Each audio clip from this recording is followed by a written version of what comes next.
Okay, I want to show you how to make homemade jam. With just a few ingredients, you're going to have something that's so tasty. And it's just really a few things to get organized. So I got my pot of water here boiling. This is to get my jars sterilized. So I'm going to put 6 12-ounce jars in here. Whoops.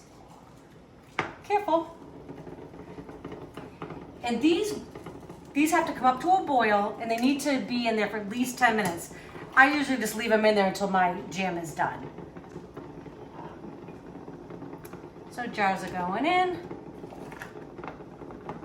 And I'm just doing 6 of them. And then one of them I'm not going to sterilize because I'm going to have a little bit of extra that I'm just going to put in the refrigerator right away. And we're going to eat that within the next week or so.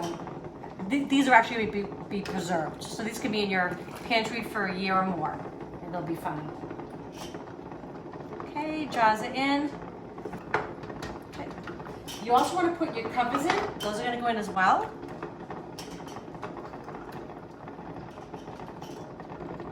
Okay, here, this is 6 cups of fruit. This is pineapple, peaches, mango, and strawberries. Doesn't that sound fabulous? Okay, this is going in. Try not to make too much of a mess here. All right, not bad. Okay, and the best thing about making homemade jam is you can control the sugar, what's going in it. So a lot of times, 6 cups of fruit, they're gonna want you to put 6 cups of sugar. I think that's crazy. So I like it to cut it down in half. I mean, look at this is 3 cups. That's still a lot of sugar going in, right? So 3 cups of sugar, and then we're gonna bring this up to a bubble, stir it. I'm gonna add in some pectin, 6 tablespoons of pectin, half of a lemon, and we're gonna have jam. Okay, so this has been bubbling away for a good 5 minutes. I love these little immersion blenders. So if you don't have one, you can definitely put this in your blender. This just makes the job a little bit easier. And so now I'm just gonna blend it. It's gonna get noisy. So you just kind of want to do it to the thickness that you like. I like a few chunks in there of the fruit, but again, to your own consistency.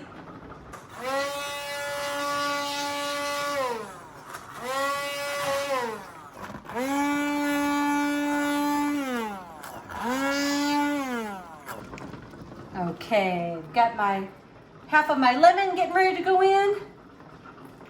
This smells so good. All right, now I'm just gonna add the pectin, 6 tablespoons, and this is just gonna help us. It's a natural thickener. Okay, stir that all in. And then I'm just gonna bring this back to like a rolling boil. Turn this back up again. And I'll go for about 3 to 4 minutes tops. And then we're gonna just put it in its jars.